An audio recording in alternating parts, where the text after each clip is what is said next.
নমস্কার বন্ধুরা, অস্মিত এবং অস্মিতের বাড়ির সকলের তরফ থেকে আপনাদের সকলকে জানাচ্ছে হ্যাপি হ্যাপি নিউ ইয়ার। বন্ধুরা, আমি অস্মিতের মা। আশা রাখছি 2025-এ আমাদের প্রত্যেকেরই মনস্কামনা যেন পূরণ হতে পারে। তো বন্ধুরা, আমি চাই আজকে এই নিউ ইয়ারের প্রথম দিনটি এবং প্রথম ভিডিওটি শিলিগুড়ির ইস্কন মন্দির দর্শন থেকেই শুরু হোক।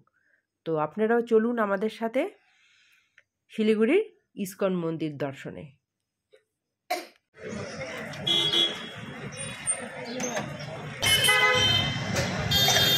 চলো।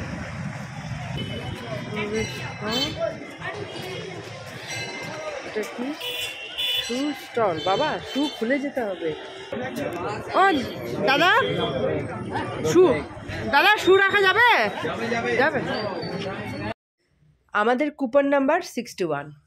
বন্ধুরা, অস্মিতের জন্মাবার আগে আমি হাজব্যান্ডের সাথে এখানে রাত্রিবেলা এসেছিলাম। তো ওই কারণেই এখানকার ব্যবস্থা সম্পর্কে আমি একেবারেই পরিচিত নই। ব্যবস্থাগুলো মোটামুটি যা দেখতে পাচ্ছি বেশ ভালোই। তো যাই হোক, এখন চলুন মেন ঠাকুর দর্শনে। চারিদিকটা একবার ক্যামেরায় বন্দি করে নিতে যাচ্ছি। আর অস্মিতকে দেখলাম বেশ উৎসাহ ঠাকুর দর্শন করার। এটা খুব ভালো লক্ষণ, আমার ভালোই লাগলো। তো এই তো হাঁটতে হাঁটতে চলে যাব উপরে, শ্রী শ্রী রাধা মাধব সুন্দর মন্দির। পাশে অস্মিত রয়েছে, আপনারা অস্মিতের কাশির আওয়াজ হয়তো পেতে পারেন। ওর মারাত্মক কাশি হয়েছে। ওই যে বাবা ঠাকুর, ওটা ঠাকুর, এটাই ঠাকুর বাবা। হ্যাঁ হ্যাঁ, বড় হয় না, সেটাই।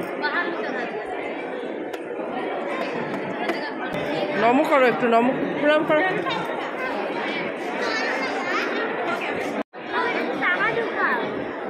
হ্যাঁ কোথায়? হ্যাঁ, প্রণামী বাক্স, এটাকে বলে প্রণামী বাক্স। প্রণামী বাক্স বলে। হ্যাঁ, একটু দিতে হবে দাদা, দেখে। আমি আজ কিন্তু কোনো রকম পুজো দেওয়ার মনোভাব নিয়ে কিন্তু আসিনি বন্ধুরা। আমি নতুন বছরের দিনটা ঠাকুর দর্শন করেই শুরু করব, এই মনোভাব নিয়েই এসেছি। আমি তো আপনাদের আগেই শেয়ার করলাম। আর এখানে আমি সেকেন্ড টাইম যখন আসব তখন অবশ্যই পুজো দেব। আর সেই কারণে এই ভদ্রলোকের কাছে আমি এনার নাম্বারটা এবং নাম দুটোই লিখে নিলাম। কি পদ্ধতিতে পুজো দিতে হবে সেই বিষয়টি জানার জন্য। আর এখন ইনি দেখুন, ইনার যে কি নাম, এসি ভক্তি, আমি ঠিক পড়তে পারলাম না, ভক্তি বেদান্ত স্বামী, কোথায় গেল?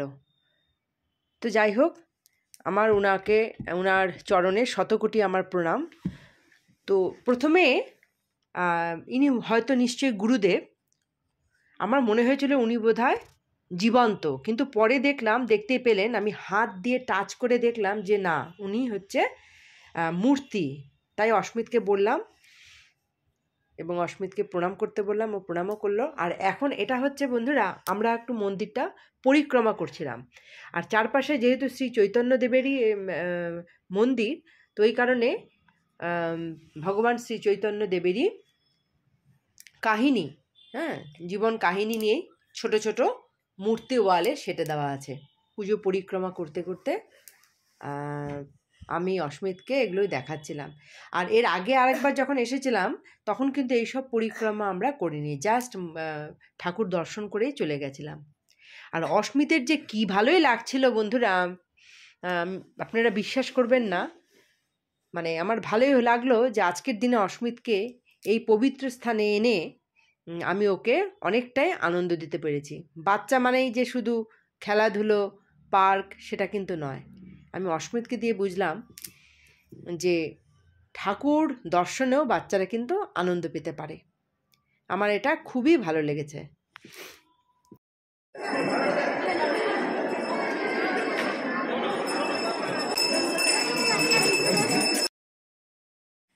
বন্ধুরা, তো আজকের মতো অস্মিতকে নিয়ে কিন্তু ঠাকুর দর্শন এখানেই সমাপ্ত করলাম।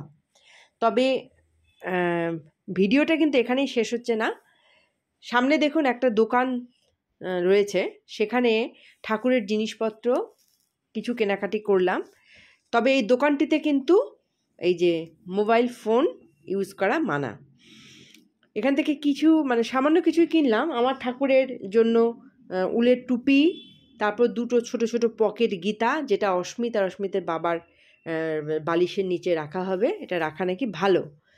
আর কিনেছি হচ্ছে আমার মা অস্মিতের দিদা এবার নতুন করে গোপাল স্থাপন করবে, তো সেই গোপালের জন্য একটা বিছানা।